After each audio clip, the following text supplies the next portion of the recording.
Hello and welcome to Metal Vice, a podcast where we talk about all things music. Well, the things we care about. That's right. Which is mainly metal music and live music. I'm your host, Brian, joining the other host, Karen. And it's been a little bit since we recorded. It has been a bit, yes. So this is about music, sort of. Not metal. Not metal music, but... music that wasn't, I guess. Yeah. We're going to talk about Fyre Fest. It's been about 10 years almost since the first Fyre Fest, 2017 or so. We're recording this in 2025. Yeah. So that'd be 8 years. 8 years, about 10 years. It's close enough. Any hoodles. If you don't know what Fyre Fest is, was supposed to be. You might not, if you're especially listening to our podcast and are into metal or rock music like we are, because we didn't know about it. We found out about this from some of my friends when I was sort of going through my EDM phase a little bit with them. I'd go out to shows with them all the time, mostly EDM. And we were pre-gaming at my place, which means just showing up, drinking and hanging out and listening to music, having a good time before the show. And they were telling us about Fyre Fest and what it was. Because I think roughly around this time, the 2 documentaries came out. One on Netflix and one on Hulu. And that's primarily what we're going to be talking about here, is sort of what these documentaries are and what they kind of outline in the documentaries. And honestly, that's about it. We didn't do any other research on top of that. Yeah, we don't know much more. So we were at our place doing the pregame thing before the show. I think it was the Alice in Wonderland show at Navy Pier. And there was like an ice storm or something that day here in Chicago, or pretty bad winter weather. So we got an Uber. We headed over to the event. You stayed home because you're not into this shit. So you stayed home. I went there and I forgot my wallet. Therefore, I forgot my driver's license. So I tried to do physical tickets. So I had my ticket at will call. I was like, fuck, there's no way they're going to give me the ticket without an ID. That's going to be the hard part getting in.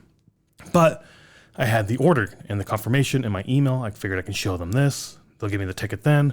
Maybe, fingers crossed. I don't want to go back home because it's like a Saturday night or something. Traffic was really shitty. The weather was really shitty. So it took us forever to get over there. We were already late, I think, getting in to see the first act and whatnot. It wasn't great.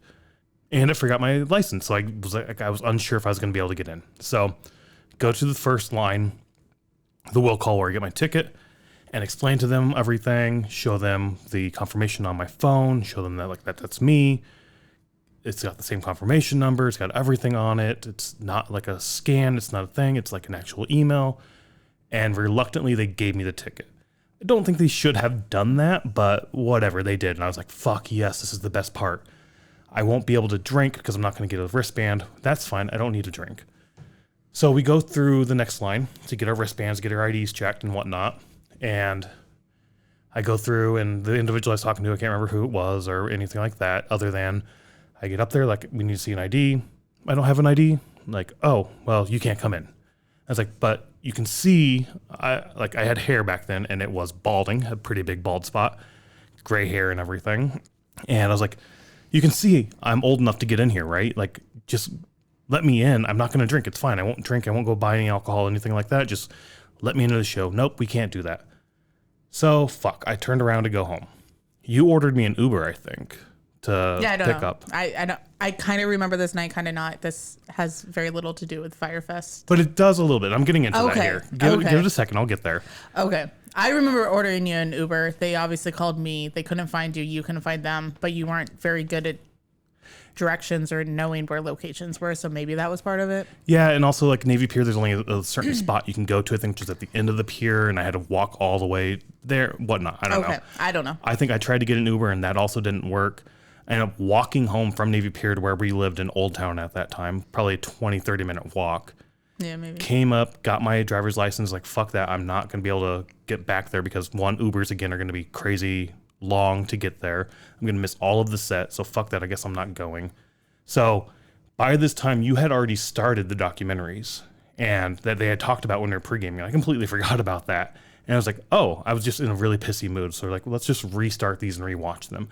So I think we watched the Netflix one first that night. Maybe. And then we watched the Hulu one, which is sort of the order I always watch these in whenever I watch them. Yeah. I watch these a lot, honestly. Yeah, that's what I figured we would get into. Sorry, I didn't know you were going to go into your whole story. Well, that's how I found out about it and got into the movies, or the docs. Yeah, I guess. I don't remember watching them, but but I guess if you remember it, I guess I was. I've always remembered watching them. Like, we've watched them multiple times. But you're right. We've always watched Netflix first. So that's why if we say the first one, that's why. It's because we always watch the Netflix one first and then the Hulu one. So yeah.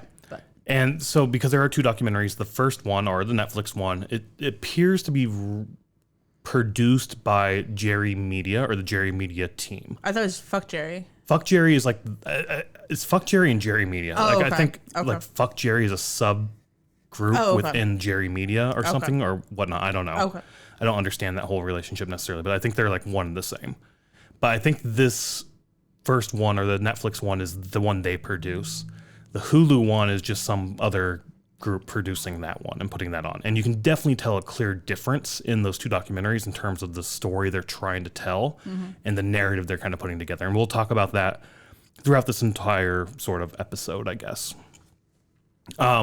So we've broken this down into a few parts. We've actually wrote an outline for this. Typically, we don't do outlines, so We won't stick to it, so don't worry. we'll see how it goes. But the first part we want to talk about is the Fyre Festival itself, sort of like the promotion and that kind of thing. Then we'll get into the festival, or the festival that really wasn't. If you know anything about that, the complete shit show of a festival, or what should have been a festival. Then the fallout of everything, and then sort of the fraud that was sort of revealed after all of that. And then we'll talk a little bit about the 2 documentaries, and then we'll just kind of close it out there. So I think that's what we're going to try to stick to for this episode. And again, we'll probably be all over the place, and we'll try to call out what's from the first movie and what's from the second documentary. Definitely worth checking both of them out. Whatever order you watch in, that's what you do. But for us, like I said, I always watch the Netflix first and then the Hulu. And I don't know, I really enjoy these documentaries. I watch them both all the time. This and the Woodstock one. I watched the Woodstock one all the time as well. we watched that multiple times too. Which maybe we'll do an episode on that, because it's Maybe. the same thing. It's a dueling sort of documentary, one on Netflix again, and then one on HBO. Yeah. Which I think the HBO one is a series, like 3 episodes. Oh, maybe like one of those docuseries things. One of them is a series, either on Netflix or whatnot. I don't know. Yeah. I can't remember. So let's get into the festival itself then, I guess, starting with sort of the promotion. And both documentaries talk heavily about the promotional aspect of this. Yes. The promotion was done by Jerry Media, or Fuck Jerry. It started with this sort of on Instagram and Facebook and shit, just like this, they call it burnt sienna tile. I heard one of the docs call it. It's an orange tile. It's an orange tile. Yeah. The color of my shirt, the Death Clock shirt. Is that why you I'm wear wearing. that? That's why I'm wearing this, Oh, yeah. okay. And it was just a plain orange tile. That's it. And I think the second documentary talked about it, where sort of like visual disruption is what they were kind of trying to go for. Because when you're scrolling through your feed, it's a lot of sameness, a lot of likeness, where if you have this one tile that's just plain orange, you're going to stop for a second and be like, what the fuck is this? This is different than everything else. And honestly, like, this episode has been one I've wanted to do since we talked about doing the podcast. When we sat down and talked about, all right, what do we want this podcast to be? This is one of the episodes I have been wanting to do since the very beginning, before we even did anything. And that orange tile aspect I took from the documentary for our thumbnails for our main episodes on YouTube. Part of it because we don't get shit done super quick. We're always getting stuff up last minute. So we don't have a thumbnail that we post all the time. We do it for the vlogs. We try to get thumbnails up all the time for the vlogs. Eventually, I did for the 666 episodes, let YouTube just generate a normal clip out of it. And that's what I use. Like, I just do whatever they come up with. But for our main episode, we just do like one of our logos and something. And my thought there was, same thing. There's a lot of likeness in YouTube with thumbnails. All the thumbnails look very similar when you start scrolling through YouTube. And I was like, well, if we just have our logo there, a black screen with our logo, that's going to be something that's different. Maybe people will stop and click on that more likely than not. So honestly, that's sort of why I've done it that way. One, laziness, not getting thumbnails done. Second, if we're not going to do that, this is better than nothing. And maybe it's going to rely on this sort of orange tile aspect. So that's kind of where I got the idea for doing that. Yeah, I think thumbnails are necessary on YouTube for people to click on. So if you have the same one over and over and over, people aren't going to click on it. No, I get that now. I do get that now. Okay. We will go through and update them and eventually do thumbnails when we get time and do it. We need to get ahead of everything. But I don't know. That was sort of the thought when I started putting that up there. It's I like, had at no least clue this about is that. something that will be different enough. I do agree with you, especially with we now have like 100 and some odd episodes, so all of them look exactly the Yeah, same. So yeah, how and do you know somebody's not which gonna ones look at- just yeah. by reading the name? Yeah, nobody's going to click on that. So I didn't know that that's what you were doing. So One, again, laziness, and if it's not laziness, what can be another way to get people to stop for a second and at least look at it? So that was my thought there. okay. Anyways, I didn't know that. Yeah, that was the thought. Okay. They also got a bunch of influencers, like models and celebrities. Yeah, like A bunch of people I had those influencers. yeah, a bunch of people I had. They name off the Yeah. people in these documentaries. I'm like, I have no clue who fuck Bella Hadid is or Yeah, some I only shit know like Bella that. Hadid because I used to watch Real Housewives and her See, parents were on Real I didn't even Housewives. know that. Like, they're listing off all these models and whatnot. Some kind of like Haley Baldwin or something. I'm assuming she's a Baldwin. Oh, really? I think she, maybe like Alec Baldwin's daughter or some shit. Oh, I don't didn't know fucking Haley know. Baldwin was there. I think she was one of the models who went to like do the promotional. Oh, okay. The only one I know is Haley, or not Haley, Bella Hadid. Bella Hadid, but just And a 'cause- bunch of other fucking people Well, then as they well. used Kourtney Kardashian. Was it Kourtney? Khloe Kardashian? One of the Kardashians. One of they the used. Kardashians, Sorry, yeah. we don't know. They used to be like really big. Are they still I popular don't or know something? if they are or not. Sorry, that is not our world. No. We do not know anything And about again, that. this is why we didn't really know anything about this. Yeah, it wasn't right? in our circle of anything that we looked at. But I think whatever Kardashian it was, they paid her like $25 or $250,000 $250,000. just to post the orange thing with the hashtags. That and something about something in her description or her post alluded to Kanye possibly playing there. Because both the documentaries called that out. Good music. Or Is whatever. that like Kanye or something? They did. I don't know. I don't know why people assumed Kanye was going to be there. Assumed Kanye was going to be there, but I think It was good music I was think her it was post. like hashtag good music or Yeah, something yeah. like that. I don't know. She was announcing good music, but both documentaries kept calling out like, this is why people thought Kanye was going to be there. I was like, why the fuck would people think Kanye is going to be there? Does he even go by Kanye anymore? I don't fucking is care. He Ye? goes by racist piece of shit, I think is his official title. Any hoodles. So you would click on this tile and then it would take you to like a video for the festival. Yeah. I don't know how that works on Instagram though. I don't either. I don't get that either, but whatever. Unless it was like a link or something. I don't know. Something like that. So the people they talk to during the documentaries are like, you see this tile and you just stop and you see this festival announced, which is in the Caribbean and your own private island. And you're going to have your own private jet bring you to the festival. And you're going to have these luxury cabanas and houses that you could stay in with all these beautiful, attractive models and celebrities that are going to be here. And both documentaries called out like everybody thought this was the new Coachella. Yeah. Right.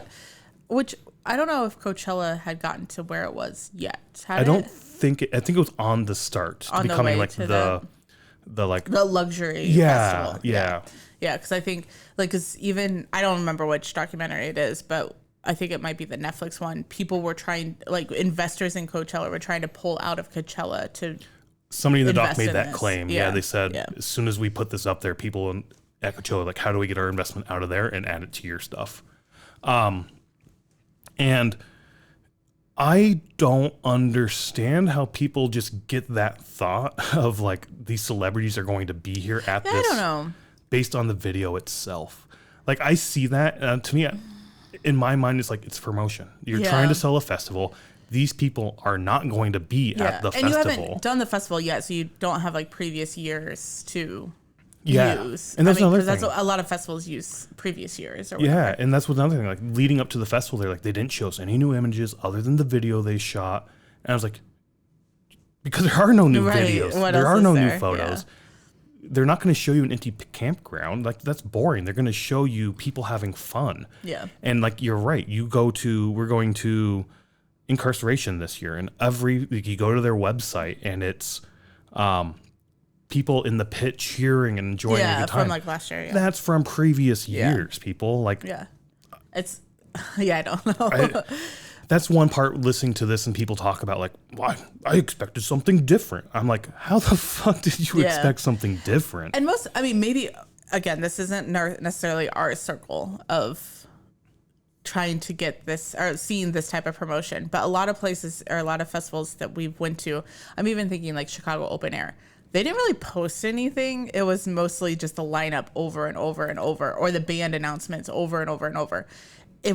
We didn't have like a video of what it was going to be like or anything. It was just the lineup, basically. Right. Yeah. Maybe a map of the site. The map, yeah. Like once that was done. Right. And stuff. Like where the stages are going to be. Yeah. Maybe set times as well. Yeah, like time, right before. Yeah. Which is another thing. We'll get into that. Like, did they ever announce set times? Like, I don't know. They never really went into that. And I didn't see it on Instagram because, the Instagram's still up. Yeah. So they talk about like red flags in the festival. To me, that's a red flag if you don't post set times. Yeah.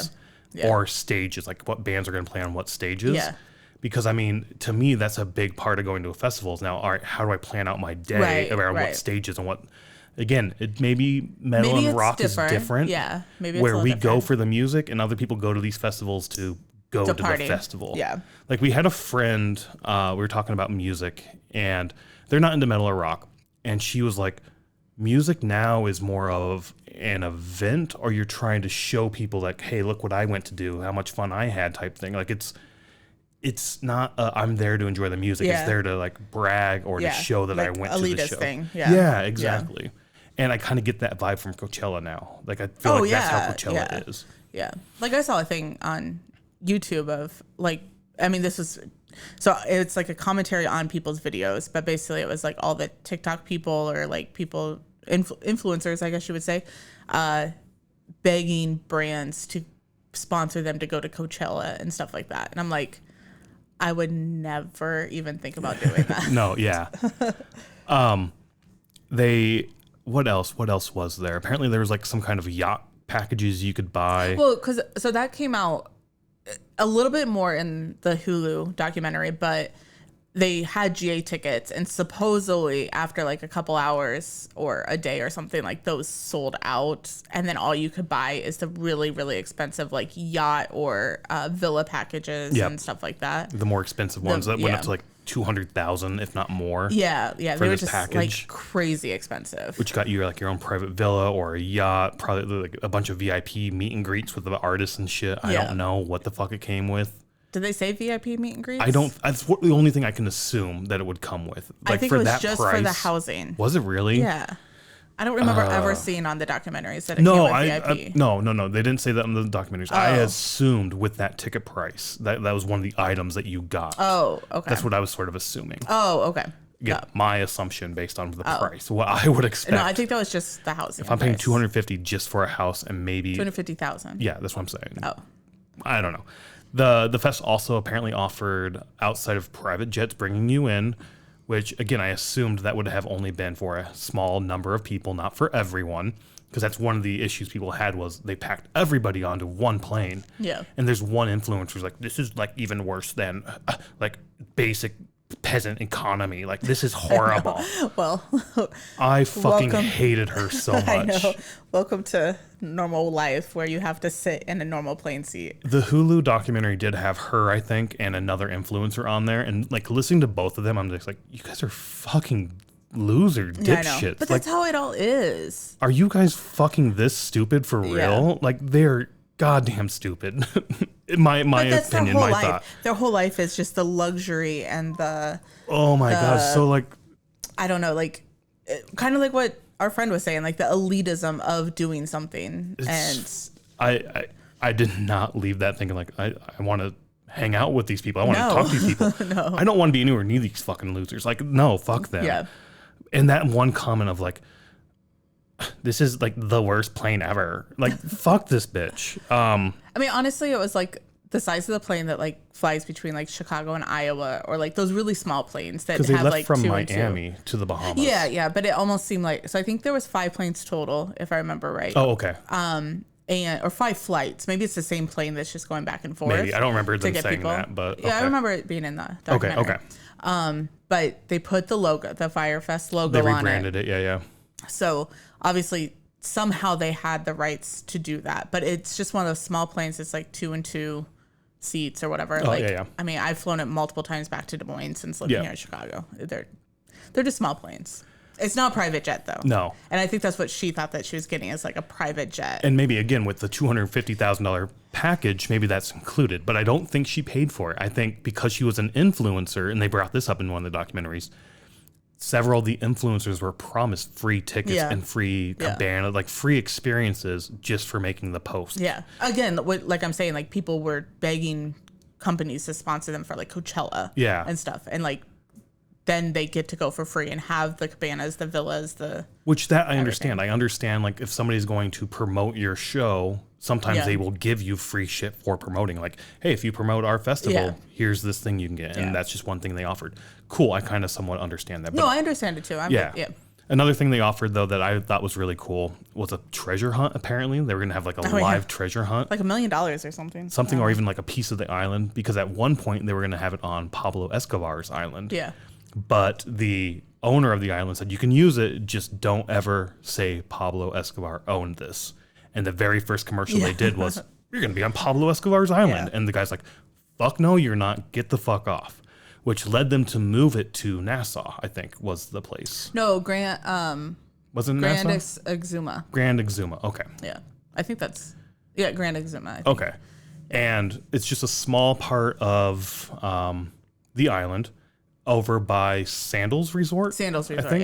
Yeah. And I do think in the movie, the documentaries, they said it was going to be your own private island, which this clearly isn't your own private island. So maybe, all right, there you're somewhat lying, or you have to change what you're doing based on what actually happens, which again, maybe they should have planned the festival before actually doing everything. Because we didn't say that, like, the festival was supposed to happen within like 4 months or 6 months of... I think 6 months, of coming up with the idea. Yeah. So, yeah. And like they do bring that up every time, like in both documentaries, they talk to different people and they're like, you gave us very little time to do this.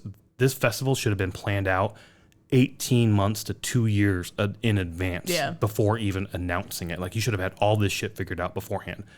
And they announced it, and now they have to like rush to get it built and do all that.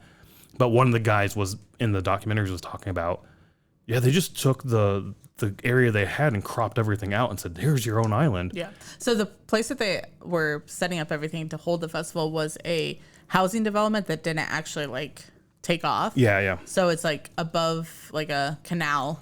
Yeah. And then something. it's just like dirt and stuff. And like there is one house built, which was their headquarters. Yeah. But other than that, there was nothing there. But when he was talking about how they took everything out and moved around and said, here's where Fyre is, part of me is like, every festival does that. When they show you the map of the festival, it's only the area they have. Yeah. So they called that out as like fraud at multiple times. Oh, really? That's the vibe I got from it. I mean, if you go anywhere, like, okay, so say you're going to Louder Than Life, like they'll have it cropped out where the Louder Than Life is. They might have a couple streets and like a couple hotels listed. Yep. But other than that, it's like the grounds for Louder Than Life. Right. It's not like you get the whole city of Louisville and... Yeah. So I don't know. That was just one part. Weird. That's just one like comment that was in both documentaries where I was like, I think I said Louisville wrong. I think it's Louisville, whatever. Sorry. Anywho. Sorry for any Louisvilles out there. What I was saying before you interrupted me with your Louisville. Well, no, I don't want somebody to be like, you didn't say it correctly. Well, a joke a friend of a friend made that I love, that I haven't used yet in Kentucky, I want to, is you go up to somebody who's local in Kentucky and you say, how do you pronounce the capital of Kentucky? Is it Frankfurt. Louisville or Louisville? Frankfurt. And they'll correct you on, no, it's pronounced Louisville. And like, oh, that's funny. I thought it was pronounced Frankfurt. Yeah, I know. I've heard that before. You've never used that? I didn't use, like the friend of the friend when we were at that trip, he used it. Oh. The locals fucking hated it. Oh. Except for the one guy who's like, that's fucking hilarious. I like that. And he got caught because most people are like, it's pronounced Frankfurt. But this one guy, maybe he was a little drunk because we were at a bar, okay. but it was whatever. Okay. Getting back to what we were talking about. You're getting mad at me for interrupting you, and then you go off on this tangent. Well, you went on, whatever. What the fuck was I saying? I don't know, whatever. Moving on, I guess. The way they describe the festival, like it's going to be on an island in the Bahamas in like February too, like April, February. It's going to be when it's cold. It's still cold in April, whatever. Well, yeah, but not on the island. It's not cold. No, that's what I'm saying. Like it was in the colder months because that was one Oh. part they brought up. Like it's going to be freezing in New York, so of course you want to go and escape this to go to this festival in the Bahamas. Oh. And so like I thought it was when they were promoting it. It was freezing in New York, so it's like a thing. I don't think April's freezing in New York. I don't know. They brought it up like it's Okay. going to be freezing Okay. in New York, Okay. and why do you not want to go to the Bahamas to see great music? So like Okay. whatever. Moving on again, but like a show in the Bahamas in the colder months up here in the States, whatever month it was in, sounds amazing. You have good music if you're into this type of music. Like, Yes, we're not into it. no, but still, it's a bunch of music, Yeah, right? it's just music. Yeah. That you want to go to. It's going to be a good festival. There's all these activities like swimming with the pigs, apparently. Oh yeah, like we could have done that on the Headbanger boat. Yeah. Like they had an excursion that was swimming with the pigs. The treasure hunt. There were so many things, and even the Hulu documentary that brought up like they wanted to have a pirate ship or something like that. Oh really? Oh. Like last minute, like let's bring a pirate ship down. Like the festival on paper and the way it's described and sort of promoted, honestly sounds like a fucking blast. It sounds like so much fun. It's sort of like Tool in the Sands. Tool in the Sands was roughly around the same time this year. It's going to be, down in that Bahama region. Actually, I think it was in Mexico. Tool in the Sands was. I thought it was Jamaica. Anyway, Tool in the Sands was down that way, roughly same time of year. But that sounded amazing too. Like decent bands. Mastodon was there. Anywho. All right, it actually was in the DR. We just looked it up. Yes. But still, like, that would have been a blast to go to, I think. Oh yeah, yeah. I mean, if we wouldn't have had everything else going on, like with Headbangers Boat and stuff, I think we would have tried to do that. Yeah, so, like, the concept of this type of festival, to me, sounded amazing. And I think yeah. it clearly to a Yeah. lot of people, it sounded amazing Yeah. as well. It's because they all went. Yeah. So, I guess let's get into the fest itself, or is there anything else you want to bring up about promotion? No, I mean, basically the thing that I took out of the promotion was the influencers. So Yeah, using heavy influencers Yeah. to promote this, which it worked. It Yeah. seems really like we were talking about this yesterday, I think, when we were putting this outline together. You brought up like we don't necessarily see influencers announcing concerts or promoting concerts. Yeah, no, I don't. The only thing I can think of is like the artists themselves promoting the show the quite artists a bit. do, but I wouldn't consider them influencers. No, not influencers in the terms like these are influencers. Yeah, that's what I'm saying. Yeah, that's what I'm saying. Like the shows that we go to aren't promoted this way. And that's what I was trying to make the point of yesterday is like, I mean, one, I don't really follow that many influencers, if any, that I could think of. Would you consider the radio personalities influencers? No, because they're radio personalities. All right, maybe. Like influencers are literally all they do is post on social media. Like that's their job. Okay. And they get free shit from brands and stuff. Okay. That's what I'm saying. I assumed an influencer was an individual that influenced others to do things. No. So like radio, I mean, like, maybe they are. I'm considering them literally like the prissy girls that literally just post on Instagram all day long. Yeah. And get free shit. Yeah. That's what I'm talking about. The only other thing I was saying, like, for the type of shows we go to, other than bands themselves promoting it or even the promoter themselves promoting it, radio's another way that things get promoted. Yeah. We don't listen to radio that often, but especially when we go back home, like Rock 108, it's always promoting like the next show and stuff like that. That's not an influencer. No, I'm just trying to think of other ways we find out about shows. No, I'm cool with finding out about shows. Like, I mean, you need to promote your shows and Yeah, stuff. yeah. I'm just, the whole thing to me was these people who even act, I don't know if they really have a extravagant life, but they act like they do on social media, got people to be like, oh, you could have this extravagant vacation and go see a concert or go to this festival sort of thing. So that's what that's what I was trying to make a point of yesterday. No, yeah, and I got that. I'm just also trying to think of like, I don't know, like. Okay, next time you see an influencer promote a metal show, let me know. No, and I'm not saying that. I'm just saying like maybe it's just our type of music, but is this now commonplace? Like I don't go to the other shows to know if it's still being done by people like that aspect of things. Coachella is. Is it? I mean, yeah. Okay. So I'm sure that there's, I mean, maybe even like Taylor Swift was a thing. I bet that people were probably like, influencers were probably, doing things on it, or probably getting like those front row $10,000 tickets and shit like that.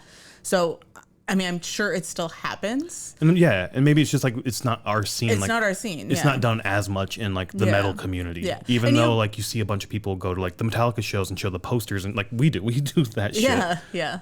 But I don't know, maybe we don't have the following to be considered influencers or something. Well, and you brought up, I mean, we listened to some people who do like metal news or, like, or, like do little skits or whatever on TikTok that we see them on Instagram, but There's they're the not twins Opal in the Sky do a bunch of shit. I'd consider them influencers.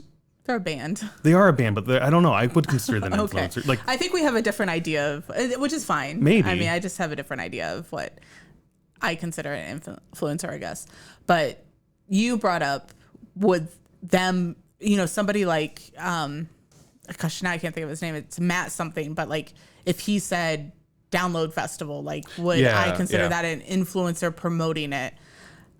Not in the way that this was promoted. Like, sure. I mean, it would be like us being like Milwaukee Metal Fest. Yeah, and I think now what we're doing is nitpicking on what the term influencer means. Because, yeah, I would agree.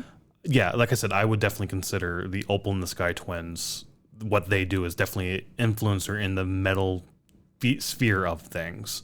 Not in the fact that they're getting free shit, but they are out there trying to influence people in terms of metal music, I would say. Like, they're working towards a goal of, I don't know. That's okay. Anywho, let's get back to the actual show. Fine. That's fine. The festival itself. So people were, as we already mentioned, trying to go down there onto the flights themselves, getting huddled into the plane, not their private plane like they thought they were getting to, but a plane. And I think somebody pointed out, like, when we were boarding the plane, Blink-182 backed out. They were one of the bands who was going to be there. And it wasn't anything like, hey, we don't trust in this festival. It was more of, we don't think we can put on the show you deserve, so we're not going to be there. Yeah.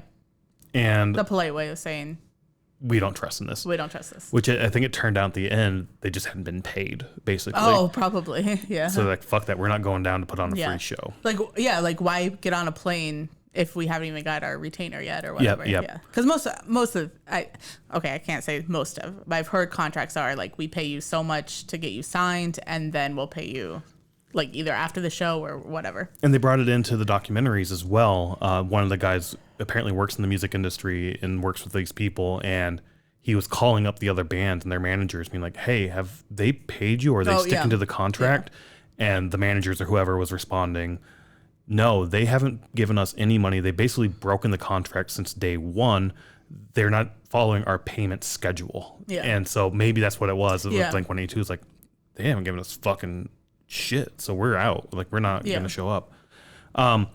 But people didn't think much of it. It happens all the time. And we've been to shows where bands sort of back out last minute. Like something happened. Yeah. Or like, I mean, we were on Headbanger Boat, and After the Burial wasn't there. No explanation, no announcement really. It was on like Facebook that they weren't going to be there, but that was, or, you know, like on we were already media. On the boat, and it's like a lot of people don't have the greatest signal right there. Like we didn't. Like we were reading it off of like other a phone was being passed around. Yeah. So, I mean, things happen, and we understand things happen. So maybe fans, or I'm saying fans, but maybe concert goers to the Fyre Fest saw that and were just like, okay, well, we have all these other bands to see, so it's fine. Sort of thing. I personally don't think any of these people were going to see Blink-182. Probably not their biggest band to go to. Probably not. Major Lazer and Good Music were probably the. I don't know what these bands are, but that seems more of the style. For I only know Major Lazer from the documentary. Yeah. A Good Music, I would have thought was like a music store, not necessarily. What was an acronym, like G.O.O.D? Oh, was it? Yeah, so that probably stands for like the members of the band, I would assume. Oh, I don't know. We're talking about something that we have no clue about. I just saw it again on the documentary, so I assume that's what that was. Okay.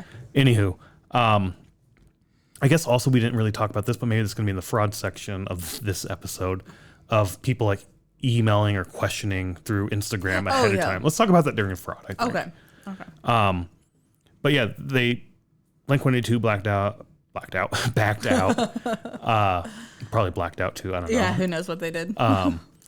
They get there to the island. I think some people went directly to the campsites where they were supposed to be, but most people, I think, were funneled to sort of a bar, a local bar restaurant, because things weren't set up yet, all completely done.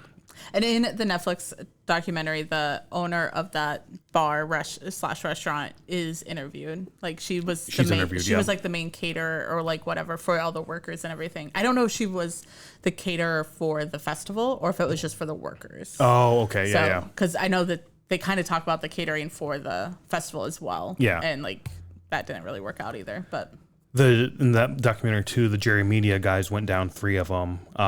They didn't have any cars or Ubers on the island because this is also the Great Exuma Race, I think it's called, like the regatta. The regatta, yeah. Which apparently is like the biggest, like it's 4th of July and Christmas and New Year's all rolled into one. It's like the biggest celebration. So it's like sailboats, right? Is that what the regatta is? It's some sort of boat with a sail. I think it's the one with like the catamaran type boats, I think. Anywho, so that's where they planned this festival, was on this same weekend. So the hotels are already going to be it's supposed to be 2 weekends. Packed. Oh, right. Yeah. So Fyre Fest was supposed to be 2 weekends. So it seems like it changed around what it was supposed to be, because even on Instagram you found like it was supposed to be a touring festival. Yeah. They're supposed to go to like Chicago. So I saw that. Like, so that was like in January of 2017. They announced it as a touring festival, and Chicago was one of the cities. According to the Instagram you found. Yeah. They didn't mention any of that on the documentary. They didn't. No. I wonder if that was just an Instagram post and it never went anywhere. Maybe, yeah. And they changed their mind. I don't know. It's like a high schooler just being like, I'm going to post every 15 seconds about what this definitely felt very high schoolish putting this thing together.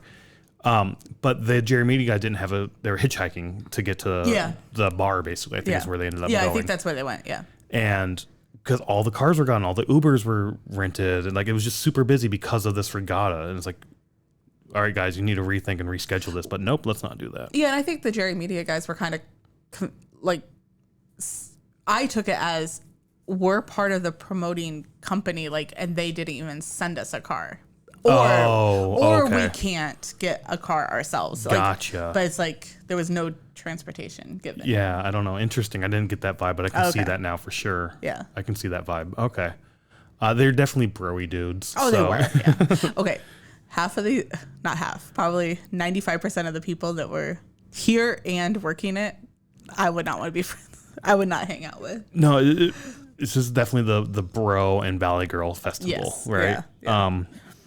Not our scene by any means. No. But whatever, it's your scene. You go have fun. Yeah. No, I'm not saying anything like that. I'm just saying it's not.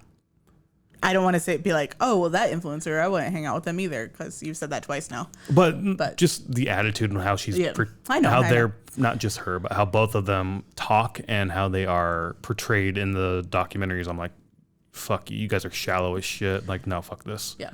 Anywho, they get to the bar, eating a little bit, mostly drinking. Yeah, bottles. Like everybody's just getting fucking hammered, waiting to get to the festival, to go get camping. And I think at first when they got there, they were like, oh, the party's starting, like, let's do this. But then after, I don't remember how long they were there, but multiple hours, they were like, so when are we getting our bags?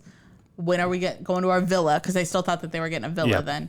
And one of the shots, so I didn't bring this up when we watched it a couple nights ago, but one of the shots is like the bar and like a drone, or not drone. A drone, right? A drone going over. I think that was the Jerry Media guy. So that must have been the Netflix one. Netflix one. So behind the bar is some like very colorful houses. So I'm wondering, so this is where I wanted to bring this up. Because if we were going to a festival like this or doing something like this, which we have said multiple times, this wouldn't be our scene, but if it was a metal themed and all this was happening right now and like you just got there and you're like all hyped to see all these bands and like all this stuff, I'm pretty sure we would be having the conversation of, oh, I wonder if those are our villas. Like stuff like that. Like we would have been, I wonder if the festival grounds are just across, or, behind these trees or whatever. Like we would be having those conversations because we've had those conversations a lot when we go to a new venue or new anything. Yeah, not even then. We have them like beforehand. From the day we buy our ticket to the day we get there, we're having those conversations, and it's changing constantly. Because like, well, what if they put this here? What if they put the stage over here? What if they actually do this thing over here? Yeah. Or like even like you were saying, like we never saw set times announced, but like we'd be kind of being like, oh, I wonder who's going to be on the main stage, who's going to be on the side stage, who's doing. I mean, obviously you probably know your headliner because it's the top of the bill, but like, who's headlining stage 2? Like stuff like that. Like we do that all the time. Because it's weird because your top of the bill is always your headliner, and then it's the second row. All right, which of these bands is the second stage headliner? Are all of them? Not necessarily. Right. Some of them are second on the bill on the main stage. On the main stage, But now, not all of them. Some of them are big enough where they're going to headline the second stage. Or so if we're trying to figure that shit out. Stage, that sort of thing. So during all of that part of the documentary especially on Netflix, it goes into that side of it a lot. I I can see like us being so excited to go to this festival and everything. And then obviously they get to the festival grounds, which I think you're going to get into next. So Yeah. So then after a while, they bus them over to the festival grounds. yeah, on like school buses, which is fine. Exactly. We've taken the Reggie's buses. Those we haven't been there yet. We are going to Incarceration, and it is a shuttle from. Yeah. So I'm sure it's like school buses. I assume it's a school bus too. Yeah. Well, actually, I don't know because I've just been on whatever, and they're talking about like wheelchair lifts and stuff like that. So it might be more like a city bus. Maybe. We don't know. I mean, it could be. Again, now we're talking about a couple of buses that have wheelchair accessibility. Yeah. So you go to the front of the line, wait for that bus to come. Yeah. But school buses for the most of us, I would assume. Yeah, I would assume too. See, but again, we're just doing the thing of like, I wonder what it's going to be like. Although that is at an old prison. Be kind of cool if it was prison buses. Oh, that'd be funny, actually. Yeah, I bet they're prison buses. Oh, that'd be so funny. Yeah, and as you said, we're already like talking about like, what if it's this? What if it's this? Like, this is what we do as soon as we get tickets to a show. Like, we're trying to a festival. We're doing this shit. Yeah. As I think a lot of people do, right? It's fun. It's part of the fun of going to the show and experiencing it. Yeah. Especially for the first time. I don't know. Maybe not everybody does that, but I bet a lot more. Okay, so a lot of the people probably that went to this were planning out their outfits and planning out what they were taking and all that stuff. Which Maybe. we do Let's a not little assume bit. and I'm just. Yeah, I know. I'm guessing that. I mean, Coachella is big on that. Where like, it's a whole thing. Like people make these outfits, and whatnot, huge outfits and stuff like that. And they do so. call that out in the documentary too. Like Coachella is the place where you go with this really inappropriate outfit. That's kind of cultural appropriation. I think that's the term, right? Yeah, like wearing a native headdress, and you're like the whitest motherfucker ever. Right. Like, yeah. Anyways, they bust them in on school buses, as you said. And they're going through the campground, and people are freaking out like, no, this is not where we're staying. Because they had FEMA tents set up. Yeah, so I think it's like as they're driving down the street or like the road, which is a dirt road, once you get around the corner, then you can see like these tents. We didn't say this, though. There was a huge rainstorm. Yes, there was the night before. So everything is ripped up. And soaked. Yeah. And they did bring up the FEMA tents a lot of times. People being like, these aren't tents, these are FEMA tents. And I'm like, those tents actually look pretty dope, honestly. They're huge. They're huge. They look good. You're getting a cot with a mattress, like a legit mattress on it. Like a queen size mattress or like a full size mattress. And you're only there for 4 days of music. And you're not going to be in your tent that often. You're there to fucking sleep. Right. Recover for a couple hours, then go back and enjoy the music. Right. At least that's what we do. That's what we would be doing now. I don't know if that's how this type of festival is. That's true. I wonder how this type of festival is for like a camping type festival. And they did bring up like the Coachella tents, and they did show some of the Coachella tents who are I think they're like glamping, I think is the term. Yeah. Like they're very sort of luxurious tents. And I'm like, the fuck do you need all this shit? Why are you even at your tent? Why do you need something this nice? Right. And the people with the villas, like they get the private houses and whatnot. Like, how? Like, are you really staying there? Like, what the fuck do you need this giant house for? The only thing that would be nice about the villa would be like air conditioning, but. And this influencer girl did get the house. Yeah. And there was one part where she's like, yeah, we were lucky enough to get our house, and yeah, we felt bad. And then it cuts to them like dancing and having a good time, and then just cuts back to her. Is that the one that the boyfriend's just sitting in the background? No, that was on the cruise. Okay. Yeah. Okay. But like that's another thing. It's like you did not feel bad. You're just trying to save your brand because again, that's what an influencer is to you. Yeah. Since you brought up the cruise ship, there was, I think it's in the Hulu one, but one of the people helping with the promotion was basically like, there's no way you're going to have housing for this. There's no way you're going to get tents and all this stuff. Why don't you get a cruise ship? It was actually the Netflix one. Oh, was it the Netflix? Because they were talking about this while they put on the promotional video. They were recording the promotional video. Oh, yes. I remember now. Video footage for that, we'll talk about that here in a little bit, is only in that one because that's where Jerry Media was, and that was the one they produced. So... Is our thought, yes. Just from how it is presented, yeah. But from that, there are a lot of shots of a cruise ship off the island. And there were like private yachts sold. And there is a shot of an influencer on the boat or on a cruise ship. And she's like, I'm not getting off this boat or off this ship until I figure out what's going on in the island. Yes, yeah. So that makes me feel like people who bought the private yacht were probably put on a cruise ship. They never say it and never allude to anything, but that's just what I think. And that would piss me off a bit if I'm told I'm getting a private yacht and you're putting on a cruise ship. Yeah. But if you're having a package of the cruise ship package where you stay on the cruise ship and you get shuttled back and forth. Exactly. Cool. But also, why aren't you just doing a cruise ship festival then? Like, they have a bunch of those. Like, was this before they started? I don't think so. No, because they've been doing these since, doing cruise ship ones for a long time. So, but it was in that Netflix one where he's talking like, yeah, we need to have people shuttled off. It's going to be a challenge getting drunk people off at night back onto the ship, and then the next morning it's going to be time consuming. And I think it was Grant, one of the guys behind the scenes, was like, oh, you didn't hear we're not doing the cruise ship anymore. And he's like, what? Like, yeah, they're all going to be camping in tents. And I think this was back when they were still on Pablo's Island. Oh, okay. Yeah, because I think it was during the initial filming of the promotion video. Yeah, because he's like, my wife and I went out there and slept in a tent just to see what it was like. He's like, the mosquitoes, the bugs, it was not doable. This was going to be miserable if they did that. And then eventually, they was a cruise ship later on used. Yeah. So it clearly was sort of like, let's do this. No, let's not do that. And then 2 weeks later, let's do this again. It's like, it's the same thing. It's the same conversation we had. We work in corporate America. Both of us work for corporations, right? Yeah. And I've been on projects where you do that, where we're going to do this, we're going to do this. All right, fine. And you go and you start working on it. And then a week later, somebody above them was like, no, we're not doing that anymore. We're going to change over to this direction. Okay, fine. You start working on that. 2 months later, it's like, oh, we didn't think about this. Now we need to add this feature. Yep. Which is the same thing we started fucking building before you told us to. Yep. It's poor fucking management.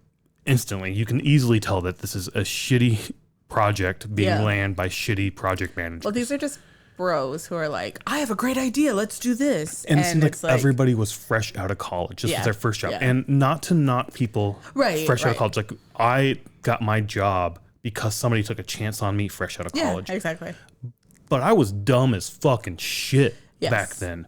I needed somebody with the experience to help guide me. And I've made so many fucking mistakes that he helped me. You also didn't go out. I mean, maybe it's just our temperament or our personalities, but it's not like we went out and we're like, oh yeah, I could put on a $26 million festival for you. Like 36 million. Well, whatever it was. I couldn't remember. But anyways, we never did that. We sat in our chairs and did our job as we were told to do until we got knowledge, and then we started speaking up and making decisions. Exactly. So, not that we make decisions for our companies, but that's where it started. Yes. Yeah. So I don't know. That was one thing. Getting back to the show or the festival itself.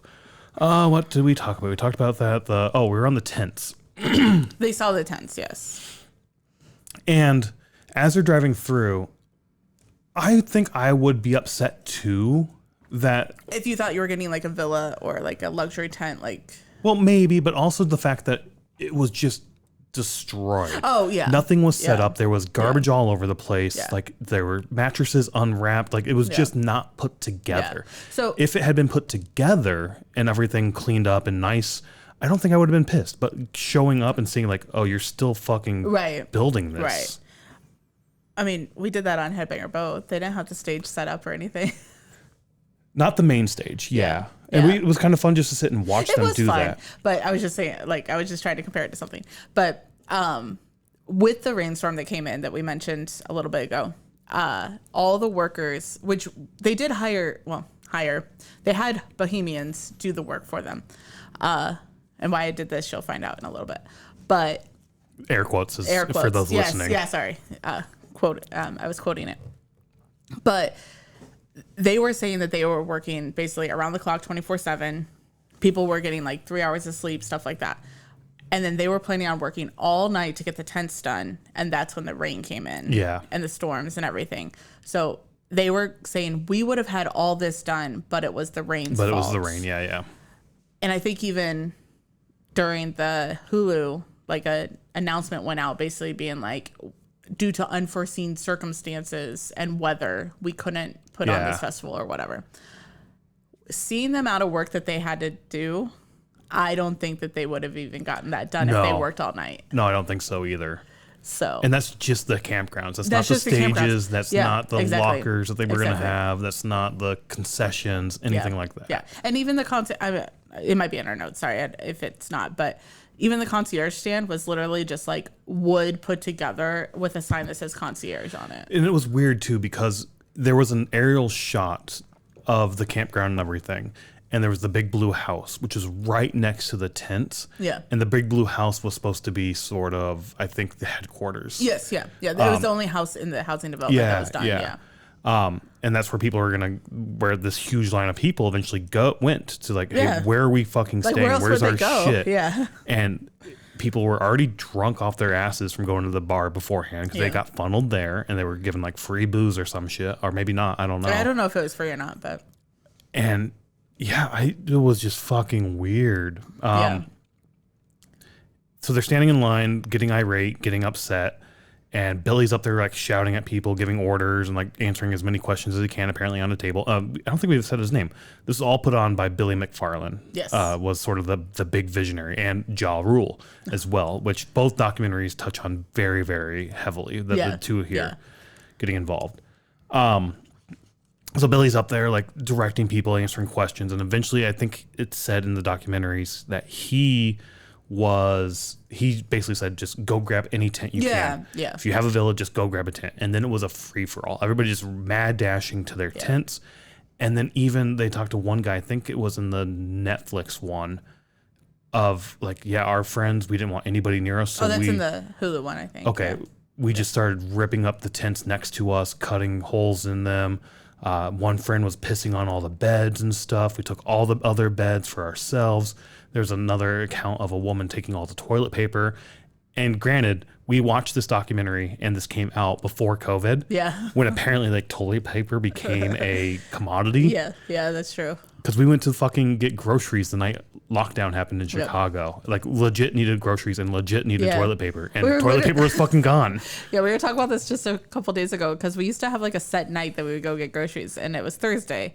And in Chicago, they announced on a Thursday that they were shutting down the city the next Monday. As we were walking to the grocery store, we both got emails from work like, don't show up to work. Yeah, and like it was just crazy. And like, well, fuck, now we don't have... We showed up to the grocery store and it was insane. And it was empty. And anyways. But this was a precursor, apparently. I know, right? She was she knew what was happening. She knew what the fuck was going on. Like toilet paper, you need to grab that shit now. Yeah. Because who knows how long you're going to be here. Right. And apparently there was your gourmet food, which was the cheese sandwich. Yeah, right. 2 slices of bread, 2 slices of American cheese, and some lettuce. Yeah. And apparently that blew up. So that was posted on Twitter, whatever something. On some social media of a guy who had like 400 followers. So like, I mean, we have less than that. So, but like compared to the influencers who promoted this, like, and that got like so many views or whatever they are, like so many upticks or whatever. Traction. So much traction, that it got to the news and everything like that. The CEO of Jerry Media, I think that's who it was, the CEO. I think that was his role then. I think it's still his role. He was in the Netflix documentary. He's got the beard and whatnot. Anywho, he had some comment of like, that's not talked about enough. Like all these influencers, all this money, all this great promotional scheme. Scheme. That's the word I meant to say. I did not mean to say scam. This promotional scheme, went and promoted this festival and did a great job. And I agree. The promotional aspect of this festival was fucking brilliant and fucking insane. I think that was a highlight here for this. The promotional aspect was fucking phenomenal. But all of that energy, all that money, all that planning that went into this promotional scheme, right? That's the right word? Yeah, okay. Scheme. Was instantly destroyed by one post by one nobody, quote unquote. Yeah. And a cheese sandwich, and it brought it all down. And I felt like when he said that in the documentary, that he was a bit salty about that. Like, God damn it, we worked so fucking hard on this, and it was so great. And he's right, it was a fucking great promotional thing. Yeah. And it was all brought down by this one negative post. Yep. But I mean, that can happen to a lot of brands or a lot of businesses. Like just one thing can just destroy it. Yep. So, before moving on, I guess to the next thing, the fallout, which I think that would have been a good segue, but I fucked that up.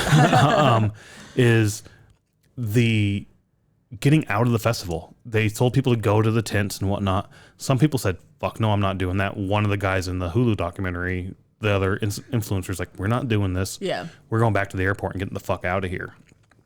So they went to the airport, and to me, this is fucking hilarious. They go to the airport, they get on the plane. They're supposed to have 112 people or something. No, 271, and there was... Whatever. There was one extra person on the plane. 270. They had 271. Yeah. They did a head count. Took everybody off the plane, got everybody back on the plane, had the right head count, had the right manifest. Cool, we can take off. But because of that fiasco of not like that one extra person or miscounting or whatever it was, the pilots had reached their max flying hours due to FAA regulations. I've been on planes where this happens. Yeah. This is fucking horrible when it happens. Yeah. I was on it because the plane was on the tarmac during a thunderstorm, and it finally cleared up like an hour later with no fucking air. Like it's horrible.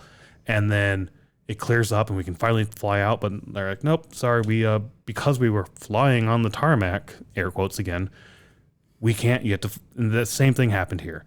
So they took them all back into like the little it's not a busy airport. No, it's so small airport. So it's a small little lounge area. I've only seen this on like YouTube when like travelers, like it'll be like a city in India or like Nepal airports like this where it's just like one room, or like, I think like somewhere in Wyoming or Alaska. I would say Iowa City. The Iowa City airport's probably like that. The private. Oh yeah, I'm sure. I've never been to the private Iowa City airport where like the school uses and all the billionaires fly into and whatnot, or millionaires or whoever. But I assume it's like that, just very, very tiny. Yeah. And they locked people in here without food, without water, because they just don't have the resources, because it's never happened. It's not like a airport like O'Hare where you can just go get a coffee or go get a sandwich or something. Like they have nothing. Yeah, and I think it was the Hulu one where they then turned to a guy who works there. He's like, it's like, oh, I can't believe they locked us in here without food, without water. And then they turn to the guy who works at the airport. He's like,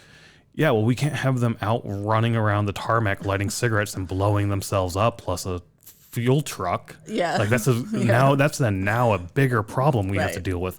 And you're like, oh, that's why you don't, especially because people have been drinking all day, and that would fucking happen. Yeah, and they never showed it on the documentaries, but I wonder if people were going in and out, in and out, in and out. Maybe. Like, I mean, you're in this little room. Like, I would be like, I need some air. Like, let me go outside. Yep. So next day they get on the plane and they fly out, and it all works out.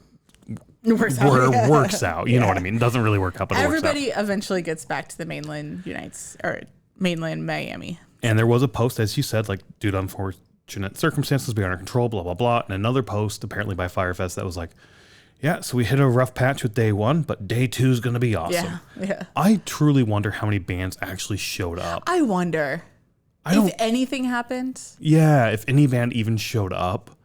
I don't know. And that's I don't know either. They never talk about it. They don't, other than Blink-182 backing out. Yeah, but other than that, they don't talk about any of the bands. They have one of the guys from Major Lazer talking, and he never mentions anything like that. No. I wonder if the bands aren't allowed to say anything. Maybe. Like if they had an NDA or something. Maybe, I don't know. Yeah. Who knows? Kind of funny if that was part of the agreement they signed and they're keeping it and they didn't get paid and all that shit. Like they're the ones keeping their end of the bargain here. Who knows? Weird. Who knows what would be in there? But yeah, that kind of gets to the fallout. We already mentioned like the cheese sandwich, how that like that got so much traction and whatnot. It was on the news. But yeah, that kind of leads us into the fallout a little bit. And we've already talked about like the cheese sandwich and how like the media picked that up and ran with it. And the media did a lot of reporting on this. And it was kind of mentioned a couple times, I think in both documentaries, about how people love to watch festivals fail. And they brought up sort of like the Woodstock 99 and people loved that and all did this stuff. Did they say festivals fail? They did. One guy was like, people love watching. There's some sort of attraction to it. Yeah. Oh. And it's always stuck in the back of my mind because I do love when festivals fail. Really? I fucking love it so much. I've never had that thought. I fucking love it when a festival fails because there are so many good festivals out there that when they fail, that's one I don't have to worry about going to. Oh. A lot of the times we go to festivals not knowing, and you can look at the one in Virginia, like that Blue Mountain. Oh yeah, what was that called? Like, whatever. The one that had the rainstorm, and then they canceled it, and nothing was happening, and nobody got their money. It was back. a couple years ago, and that had been going on for a couple years. Yeah, we actually talked about going a couple times. And that's what I'm saying. Like, if this hadn't happened that year, would have happened the year we went to. It sounds like it was just poorly managed all around. Based on, again, this is based on what I've sort of seen and heard. Yeah. I have no evidence for this, but my interpretation now is it was always mismanaged behind the scenes, because you think even that year, even like the artists and whatnot were mistreated or some shit like that, and then the rain happened, and it was just sort of like multiple things failed at once, therefore they couldn't cover their ass. But if it was only one thing, they could have easily covered their ass and sort of hid that thing or kind of pushed that thing away. So because it failed, and that was one we wanted to go to, that's one we don't have to think about. Like, that was a bad festival we don't have to think about going to. Danny Wimmer's been around forever. We haven't been to any of those yet. We're going to Incarceration, we mentioned. Riot Fest, we've been there a couple times. That's put on pretty well. There's Lala. I don't know, last year Riot Fest was... Last year, I think that was a city thing, and that did kind of hurt us a little bit. I have comments. Can I say some comments? Yeah, just real quick, though. Like, I think there's a lot of great festivals out there. So when a shitty one fails, that's one less shitty one out there that we have to think about. So that's why I love when a festival fails, especially if it fails because it's shitty. So that's sort of where I fall in. Okay, couple things. Chicago Open Air, 2016, 2017. Fucking fantastic. Fantastic. Obviously, 2018 didn't happen. 2019 was shitty. I was so disappointed when 2019 was so shit. Well, one, when 2018 was canceled, or just didn't happen. It never got canceled. It just never happened. And then 2019, when it was so shitty, I was so devastated. So for you to say, that's why I'm saying, like, oh, I don't feel that way, because I was just devastated. So, like, for the people who went to the Blue Ridge Fest, the one in the Virginia or whatnot. In Virginia. Yeah. Maybe that was their festival that they had went to a couple times, a couple years or whatever, and that was their thing. That was their festival. And when it failed and never came back, or hasn't came back so far, maybe they're devastated as well. No, yeah. Like, so for you, I guess that's where my comment is on you being like, I love when one fails. Because that, I mean, I get where you're coming from, because then it's like, oh, it was shitty, so we didn't have to go to it. I totally understand that. I'm just saying, like, with Chicago Open Air, I was devastated when it didn't happen and then it failed, basically. Yeah. Okay. Go ahead. Oh, and then you brought up Danny Wimmer's been around forever. There are great festivals in Europe that have been around forever. There's probably other festivals that we just aren't aware of because, well, Bonnaroo. We know about that just because you have a coworker that goes. Obviously, this year it didn't work out, but it's a pretty good festival. People go to Coachella, obviously. I wouldn't, but people do. Yeah. Burning Man is a huge one that happens all the time. Anyways, these huge festivals. However, from an aspect of achievability, not everybody can go or pay the price or, pay for camping and everything or pay for the 3-day fest to go to a Danny Wimmer. Or Coachella or definitely not Coachella now. Well, no, whatever. The huge festivals. That's basically what I'm saying. So for the smaller festivals, maybe Blue Ridge, I don't think it was that expensive to go, because I remember when I looked it up, I was like, oh, that's not that bad. It kind of sucked where it was. And at the time that we were talking about going, we didn't own a car. So it was like, how would we get there? And even like a Chicago Open Air, like it is a 3-day festival. It was a 3-day festival, excuse me. Very attainable. We did it. A lot of people were able to do it. That's what I think. So to say, yes, there are the Danny Wimmers out there and they've been around and they're very, very successful. Sometimes people don't want that big of a festival. They don't want that big of a thing, and they want the smaller one. Sure. And there are smaller options out there. I didn't even say Milwaukee Metal Fest. I didn't say, what's the power metal one? Mad with Power up in Madison, Wisconsin. And those are the few we know. There's the Death Fest, Maryland Death Fest. Oh yeah, Maryland Death as well. Fest, so there definitely are smaller ones. And to me, what I'm trying to say is especially Milwaukee Metal Fest. This is one that is ran by Jamie Josta, who's clearly a music fan, and he's putting on the festival as a fan of music. He's trying to make some money, which is fine. I'm completely fine with you making money. But he's not trying to take advantage of the people going there. Right. So the ones that failed, the commonality for me, especially with the ones that fail, typically, is we want to squeeze every penny out of the audience participants as we can. And to me, that's what this was. So those are the type of festivals I fucking hate. It was like trying to take advantage of the fans. And when those ones fail, cool. I don't have to now think in the back of my mind, I'm going to be, you know what I mean? What I'm trying to say? I get what you're saying. I understand where you're coming from. I just am kind of pushing back on saying that you absolutely love when they fail. No, and I agree what you're saying, especially with that Blue Ridge of like, you know, the past years have been great and nobody knows what this year is going to bring. And it does suck for them. I definitely agree with that. That like you go to your festival that you've gone to year after year and now it collapsed this year. If that happened to me, again, going to Milwaukee Metal Fest, I would be devastated that happened to me that year. But I would also be happy that now it's not something I have to think about ever going to again. Cool. It fucking sucked this year that Milwaukee Metal Fest fucked me over and it sucked and fuck that thing. I'm never going back to Milwaukee Metal Fest. Even if they bring it back, Open Air is another one that's sort of like iffy in that range. I would love for Open Air to come back if it was ran like 1 and 2. But now that that's out of the picture, now I can think about Maryland Death Fest. You know what I mean? I understand what you're saying. I get where you're coming from. I didn't like your delivery. Fine. I guess. Maybe the delivery could have been worked on. But also, I've never thought about, oh my God, I'm so happy that failed. Like, I'm not happy for the fans. I'm happy that the people running it can't run it again or won't run it again. I'm happy that they're going to, if they even try to run it, hopefully it fails. Like, I want to see the producers and the promoters who ran this shitty fucking festival never run another fucking festival. Same with Woodstock 99. If we ever do a video on that, I'm happy, not that it failed, but I'm happy that now people know that these people are fucking scumbag, loser, pieces of shit, and don't ever trust these fucking assholes again. If you ever see their name attached to something, I'm never fucking going to it because I know how they treat fans. So that's Mammoth? what I'm saying. That exactly, Knotfest, Iowa. But we've been to a Mammoth. What did we go to that was Mammoth put on? Or did Ashes of the Leviathan and the second Knotfest, Iowa. That was, we only went to that because of the Riot Fest shit that went on. Yeah. Anywho, let's get back to this here. That was one thing that came up during the sort of the fallout that we just mentioned. The other thing was sort of like the late night even picked up making jokes on it and whatnot. And there was even one clip, I think, it can't, whatever one it was, but there's one clip on, I think, Conan O'Brien where they're talking to like a comedian or some dude. I don't know who the fuck this guy is. And like, do you feel bad for the fans? And he just starts laughing and he's like, no, I don't feel bad. If you spent thousands of dollars to go see Blink 182, that's on you. That's Darwinism at its finest. And the crowd erupts in cheers. And I'm sitting there watching that every time I watch it. And I'm like, fuck you, you piece of fucking shit. Like, I don't like Blink 182. No, yeah, me neither. And if this particular individual's like, has that view of Blink 182, I wonder how low he views Lamb of God. Right. And I have any band that we talked to. I have spent thousands of dollars to go see Lamb of God on their boat. Yeah.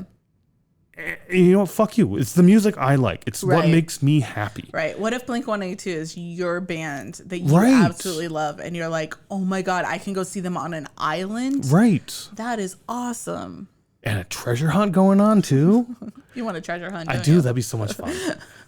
But like, fuck you. Like, we shit on Taylor Swift all the time. We do. Yeah. I don't like her. I don't think her music's good. I think it's trash music.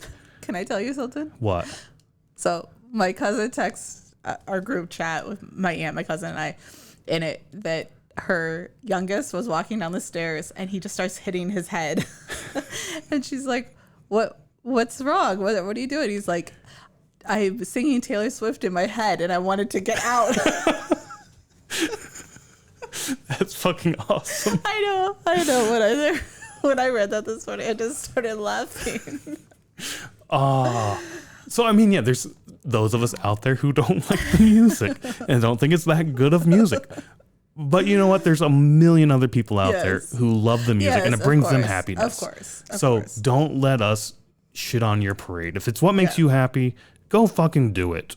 But like, I don't know. But don't shit on our music either, Right. I guess. I think that's what I would say. And that kind of going back to the Conan O'Brien or whatever I think it was Conan O'Brien. I think it was too, but whatever late night clip it was.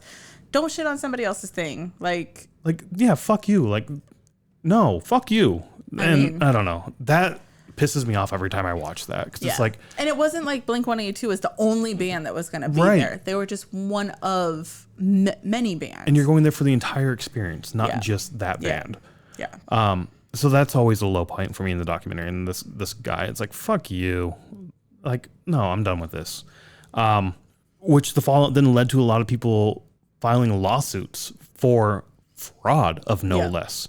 And they, like we said, they brought up sort of the own private island, the private jets as examples of fraud. Yeah. But they ended up going after Billy for wire fraud. And lying to investors, I think, is the main thing that he got in trouble for. Investors and like the people that he was supposedly paying money to and getting money. Like, I don't know. Like, we're not going to go too deep into it, but I know one thing that he was doing was like, so say the houses, like he would say like, I'm going to rent all these houses, and he would send them wire confirmations. Now, if you've never done a wire confirmation, it has a number at the bottom that you can use to track it, like or whatever. Your tracking number. Yeah, tracking number. And either that would be cut off, or it would be like not the full number, not a real number, that sort of thing. So unfortunately, many people do it. But, well, not many, but that's a lot of times how these types of fraudsters do things like that, is they'll be like, oh, I'm sending it to you right now. Like, I just sent it. I just left the bank, and it would be fake. Yeah. And another thing we haven't really touched on yet, that's touched on both documentaries early on, is that the Fyre Festival itself was one aspect of the overall company, and it was to promote the application, the Fyre app, which was a talent booking application of, you just go on, you find the artist you want, you make an offer, you say, I want to book you. They have a set rate, or they have their rate displayed. Sure, $10,000. I'll give you $10,000. Rover for bands. Yeah, that's a good way to put it. I don't know. There's probably a lot of different apps like that too. But one documentary refers to it as like Tinder for bands. You swipe right. If they accept, they swipe right. I don't think you pay on Tinder. I don't think. No, I don't. Not always. I think. I don't know. Not always. I don't know how it works. But yeah, so like basically you're booking their service. Right, which honestly makes sense. Something like this, I remember. I don't know when granted, it's probably been 15 years now, but like when I found out that you could book bands, like you can like just, I don't know how it all works, but like, it's every band has a different price, but like you could get some bands for like $10,000 or something. In January, they always do like the year-end recap stuff everybody does. And there's one for like Pornhub, which is always kind of fun to look through, and like this country, this is their favorite thing to search and watch, and this country is here. Okay. I get a lot of enjoyment out of that for some reason, just the data aspect of things. One of the companies, or one of the things that's produced around this time of year, is the band listings of here's this year's band rate, and they go through like every musical artist you could find, and we've looked it up, and like Lamb of God's on there. Disturbed was, because I think it was Disturbed's on there. Was it 400,000? And some of them are super expensive like that. I can't remember. And there's some of them where it's like $5,000 gets you an opening, Dying Wish, for instance, or something like that. Yeah, I don't know. Yeah. Right? Like for $5,000 to $10,000, you can book them for a show. And like in my head, I'm like, all right, now I can start thinking about what lineup I'm going to put together for a show, and how much is that going to cost and whatnot. Because I think it'd be fun to put on a show. I like seeing this and seeing what we've talked about of like they're just high schoolers putting shit together. Like, I think I could put on a show. I think it'd be fun to do someday. Okay, I can't wait if you do it. I can't wait for it to fail, and then somebody have a podcast that says, I'm so glad he failed. As long as I failed because, I don't know, I'd be fine with that if I failed because I was trying to take advantage of the patrons, the fans. I don't think I would take advantage of them. I don't think you would either. So like, I'm going to give everyone a good deal. So I don't think it would fail then. You'd fail because you're too nice and you wouldn't. I'm not going to make any money on this. And if I come out breaking even, I'm the happiest, because that means next year I can do it again and break out even again, and I can do a show every fucking time. But yeah, other aspects of the fraud. The Hulu documentary actually had Billy McFarland being interviewed. Yeah. And he's going through sort of his past ventures. One of them, his first one, was like selling broken crayons or some shit. Elementary school or something. And then he also said like he hacked into the teachers' systems and like rechanged shit and whatnot. And then, all my friends were outside playing in the playground, and I was sitting there running a team of 5 engineers out in India doing something. Yeah, I don't know. It's like full of shit. It came off of like this dude just fucking lying out his ass constantly. is how the vibe I got when watching totally. both of these. So if you watch the Hulu documentary of it, just watch his eyes. Oh, you said this, he yeah. just blinks constantly. And like, you watch like interrogation videos and they said that's a tail or something? Yeah. Like, and I mean, there's one point when he's talking about, oh no, we had all these houses. We just lost a box of keys. Yeah. And we couldn't, find it. So we couldn't let anybody into the houses. So we didn't have the keys. And his eyes, he's just like looking all over and his eyes are just blinking and yeah. And then there's the other one, his first company he started, which was Magnesis. Magnesis, yeah. Which he basically took your credit card, copied the magnetic strip, and added it to a metal card, which then you paid like a monthly subscription, and it got you into like a clubhouse in New York or something. Yeah, like it was just an apartment that they with called, private events, private music, and like parties and whatnot. And to be fair, there's like Soho House here in Chicago, and there's is that still a thing? I don't know if it's still a thing or not. Oh, okay. But like that was pretty popular at one point. Yeah, I know it was. Yeah. And there was like when I started working from home, I was like, I really want to get some interaction with other people. That'd be kind of cool if the company I work for would help pay or offset some of that cost. So the idea behind this private club, private like group, like doing parties and whatnot, honestly is very appealing to me, and it sounds amazing. And like I think that's one of the common threads here with the Fyre app, the Fyre Festival, and Magnesis is fundamentally, to me, these sound like pretty good business ventures and pretty good business ideas. Like the Fyre Festival sounded amazing. The application of booking talent sounds like, oh shit. Yeah. There, now I know how to, like those lists at the end of the year. Well, how do I book those bands? Oh, you just go to the app. So like in Magnesis, you pay $50 a month and now you get into this house. That makes sense to me. The whole, here's a metal debit card to use from your bank account. That just how they promoted that, and how like guys would be like, oh yeah, when you put the card down, the girls are like, oh yeah, the girl That's aspect so of things, but fucking stupid.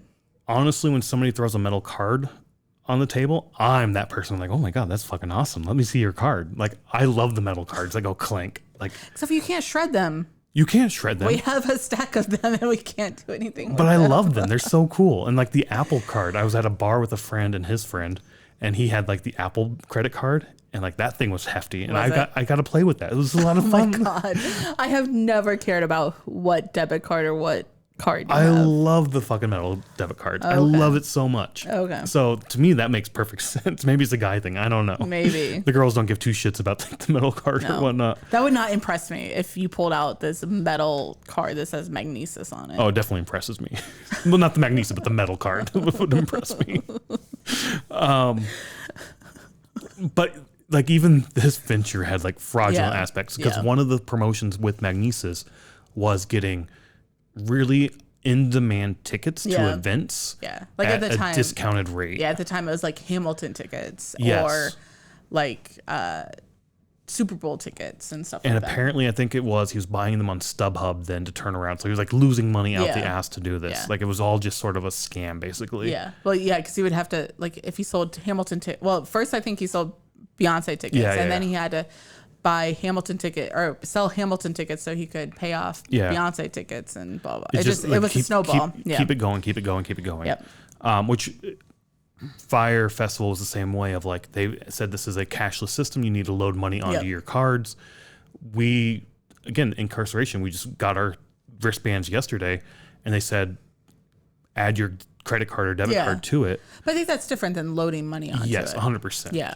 Because it's not like you're saying, oh, I'm going to spend $500, so let me put $500 on this card. Right. It's when you scan your band, it just takes it off your credit. I mean, it's like a Disney band or a Magic Band from Disney. So. And I'm wondering, like this came out, like this festival was 2017 or something, as we said.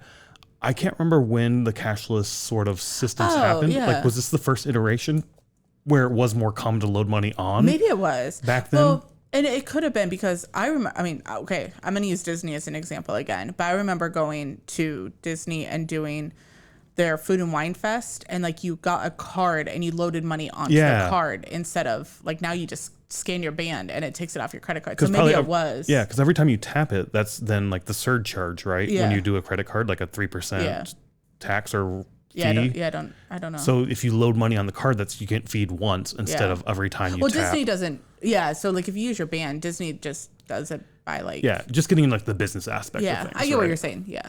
But back to your question of like this could have been around that time when when loading like it was cashless, but it was like you put money on a card instead of we're not going to get super deep into the fraud aspect of things, mainly because we're not experts in this. What I care mostly about is the festival itself. Hearing about the fraud, watch the documentaries, they go much more in depth into it. Basically, Billy gets arrested for wire fraud, I think, gets released on bail, because he wasn't arrested and charged. He was arrested, but he wasn't charged. He was on bail. And then he started a NYC Entertainment or something like that. What was the guy's name? Like Frank Treble? Frank something. Something like that. Who then... Frank Treble? Was that his name? I think it was. So the last name's Trouble. That's almost like was it Trouble or Tribble? I don't know. But it's almost like Madoff. Like, if your name is Madoff, like, why would you give this guy money? You're going to make off with your money. Exactly. But he was supposed to be like acting on Billy. They go into this in both documentaries as well, because after he was released on bail, he starts calling everybody at the Fyre Festival, trying to sell the tickets that he did basically with My Agnesis, that scam. Yeah. But he was like selling like Victoria's Secret tickets, which you can't get. Met Gala, which you cannot get. Like all this. Super Bowl, like all sorts of different VIP packages at a discounted rate. Like it's a scam. Like, I think he had a Taylor Swift meet and greet, and Taylor Swift does not do meet and greets. So. But so I don't know. Watch both documentaries. They go into this aspect of things a lot more. But he gets arrested and sentenced to 6 years or something like that. 6 years, and according to Wikipedia, he served less than 4, I think. Yeah, and we'll get into what happened next a little bit. But yeah. Oh, then obviously he had restitution to pay. Oh yeah. There's no way he's gonna pay that. What was it, like $29 million? It was a lot of money because there was the $100 million lawsuit. I guess. Yeah, they talk also in the documentary that the Fyre app wanted to separate from the Fyre Festival because they wanted to keep the app alive because there were 2 different teams, basically. There was the class action lawsuit. One of the main guys who's in both documentaries as well is talking about, well, I filed my own lawsuit, and I think they were awarded $5 million. The Bohemians were never paid their money. Yeah, so in the Hulu documentary, they talk about, well, I think it's Hulu, wasn't it? Where they like basically like have to escape the island because I can't remember. They kind of blend together. Okay, but one of them, like some of the main people are like basically saying like they had to escape the island because the Bohemians were coming because they wanted paid. I mean, I think that was the Netflix one. Okay, and I think the Hulu one, they go back down to the Bahamas to steal the merch that was held in customs. I don't know. That's why I did the whole like Bohemians were hired because they did the work, but they didn't get paid. And around that, the woman who ran the bar, that was fucking heartbreaking. Yeah. Like she hired her staff to help out. She was expecting money back from, Fyre Fest, didn't pay her. And she's like, I've got to pay my employees. I got to pay the people who helped me. So she like wiped out her life savings to pay the people that helped her. 'Cause she's like, I live here. This is my home. Right. I can't fuck these people over. And I wouldn't ever fuck these people over. And I can't just leave. This is my fucking home. Yeah. Like listening to her talk was just fucking gut wrenching. It was horrible. Like, and I don't know how international things work, but I'm assuming they have no legal way of getting money from Billy. I don't think so either, because I mean, I don't know how it works. We just watched like the Titan sub, and I think that was one of the reasons they like were incorporated down there or something. Yeah. I can't remember. It's fucking weird. So it's horrible. I mean, just think like if you spent 4 months of your life working around the clock and then you had nothing to show for it. And like this was supposed to not only bring a reoccurring festival every year, they were supposed to have like an art center, like with studio, basically where musicians coming down and record music. Yep. Like this was supposed to be a big economic boom for this community. Like lots of jobs, everything. Yeah. And just like I again, on paper, the festival sounds amazing. You can go back every year. Think about like if Lamb of God, instead of doing a cruise, did a festival in the Bahamas every year. Just like just like Tool tried to do with Tool in the Sand. It's like if that was a reoccurring thing, that'd be fucking awesome. Yeah. So I don't know. Again, for the fraud, go check out the documentaries. They go into a lot more. They're a lot better at that shit than we are. But let's get this sort of wrapped up real quick and talk quickly about the 2 documentaries. So yeah, as we said multiple times, there's 2 documentaries. We always start with the Netflix one and then go to the Hulu one. And I think that's how we watched it the first time too. And we watched the Netflix one and it's good. I like it. And then we go and watch the Netflix one, or Hulu, and watch that. And at the very, very end, there's somebody who is working on Jerry Media, and he's just basically sitting there. He's like, well, fuck you guys. You know they're making 2 of these things. You know that, right? And I was like, wait, what? Hold on, what? And after seeing that, there's definitely a different vibe between the 2 documentaries. Yeah. The first one, the Netflix one, to me, feels like it's produced by Jerry Media, basically trying to say, this is not our fault. We are not liable for this. This is all on Billy and him. Like, he's the one who should be getting charged with fraud. No charges should be against us. And they have all the footage from that first trip they went down there to make the video. Footage from at the actual festival itself. So they have a bunch of footage. I think even footage when Billy's doing the con afterwards of trying to sell like the NYC entertainment or whatever it is. I think they got that though from the friend, because Billy has like a friend come to like some hotel or condo or something to start recording him. And he's basically like, just record everything. Yeah. And I think that's where they got that from. I think so.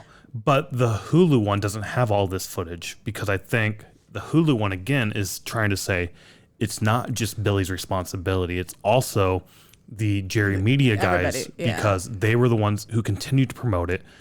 We didn't really talk about the concierge at Fyre whatever for like if you have questions, because they did bring that up during both, how people would say, what's my booking number? What's my plane? What's the plans? What's the set list? I don't think they ever said anything about a set list. Yeah. So like people were going to Instagram and Twitter to like kind of try to get their questions answered, which I can kind of understand. I mean, I've never really done that, but like a lot of people do. Like they use social media to get their questions answered. That used to piss me off so much, because I used to play Magic the Gathering online, and the server would be down, and I wanted to know more about why the server's down, when's it going to be back up.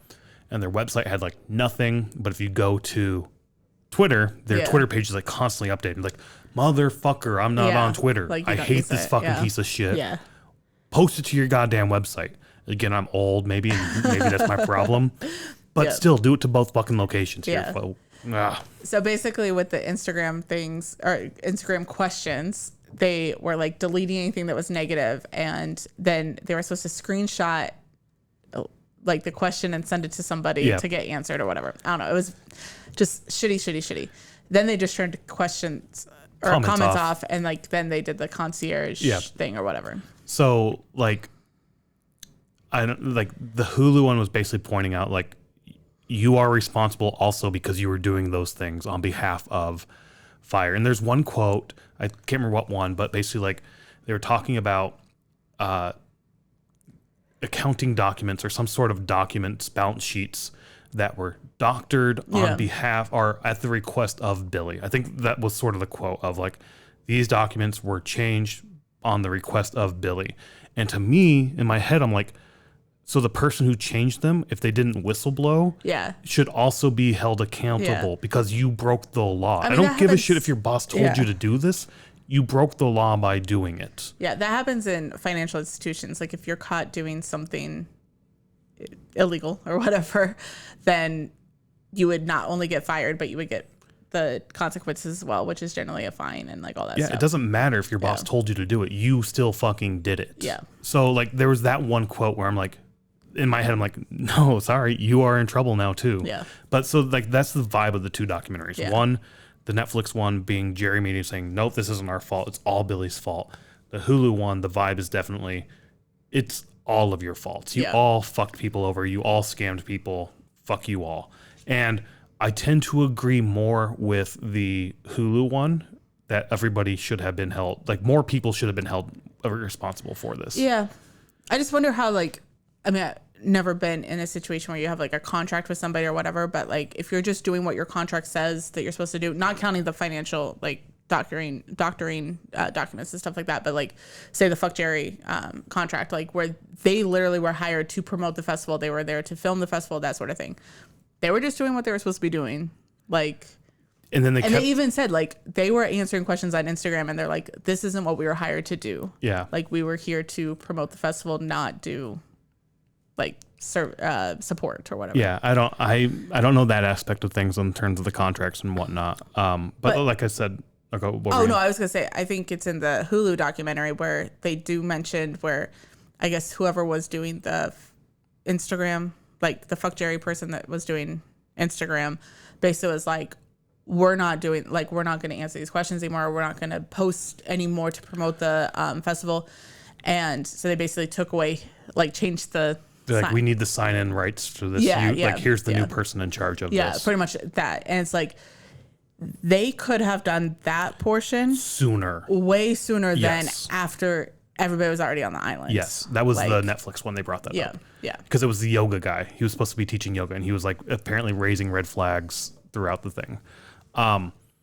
So, like I said, I agree with the Hulu one personally, that more people should have been held accountable and responsible for this fraud fest, as it's sort of Fyre Fraud, I think is the nickname for it. Yeah, Fyre Fraud. I think that's actually the documentary name is Fyre Fraud. Yeah. One of them. Yeah. But of the two documentaries, the one I enjoy the most is Netflix. The Netflix one. Me too. It's weird. I enjoy the Netflix one more.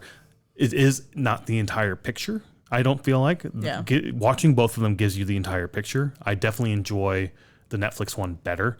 I mean, they are the ones who did the promotion for this as well, and they did a really good job in promotion. I think they did a really good job making this documentary too. Yeah. I mean, this is their job. Like, this is their company. It's very enjoyable to watch. It's a lot of fun to watch. Yeah. Lots of stuff to learn, I guess. I don't know. I do like both of them, but yeah, me too. I don't know. And I do watch them both back to back. I try to. Yeah. I think every time we watch them, it's always one and then the other. We were gonna record this episode a while ago because it was announced they were doing Fyre Fest 2. Yes. Which fell on its fucking face. Surprise. Yeah. Like, they were gonna do it in Mexico, and the Mexican town they were in was basically like, yeah, they've never reached out to us, and they do not have the houses to do this. They didn't even file the permits to do it. I don't know if it's the governor, or, like, I don't know how the government works, but the person was basically like, they haven't filed anything, and we're not approving anything. And it was funny because I think the rebuttal from Fyre Fest was, you don't understand. This is a very exclusive, limited event. And in my head, I'm like, so you're going to rent a large house and have a band with 20, like, that's what you're doing here? A backyard band? Yeah. You're just going to rent a house and put on a party? Is that what what this is? So I saw I think it was on Instagram, or when I was searching yesterday to try to find out, like, his whole thing. But I think if you put in the coordinates for what they were saying where the Mexico festival was going to be, it was, like, in the middle of the ocean. Oh, was it really? Or in the middle of the Gulf. Yeah, it wasn't, like, oh, interesting, even on land. So that's funny. I don't know. But I don't know if that's true or not, but that's what I saw. But it fell on its face and it didn't take off. So they're not doing it. Yep. But again, it was the same thing where it was announced. So it was supposed to be in May of 2025. Yes. But it was announced, like, February, March. It was super quick turnaround, and no bands, I think, were listed. No bands were listed. No, I mean, obviously we found out, like, no permits were, like, nothing was done. And they already started selling tickets for it. Yes. Again, it's the same exact thing. And at the end of the documentaries, it says that Billy McFarland's not allowed to he's not allowed to be on the board, like a C-suite, a chief officer, being like a decision-making person. But obviously, he probably didn't have one of those titles because he can't legally. But he was making the decisions for this. Yeah.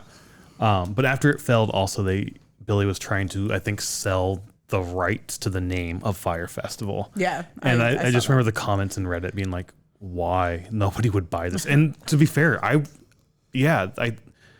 this has such bad publicity and name recognition. Like naming something Fyre Fest is just a nail, even if it's going to be a phenomenal festival. I wonder if he could just sell, like, the algorithm of the app or something. Well, that was another thing they brought up in the documentaries, is that Ja Rule moved on. Oh yeah, and he started it's called, like, Icon or something. Yeah, Icon, I think.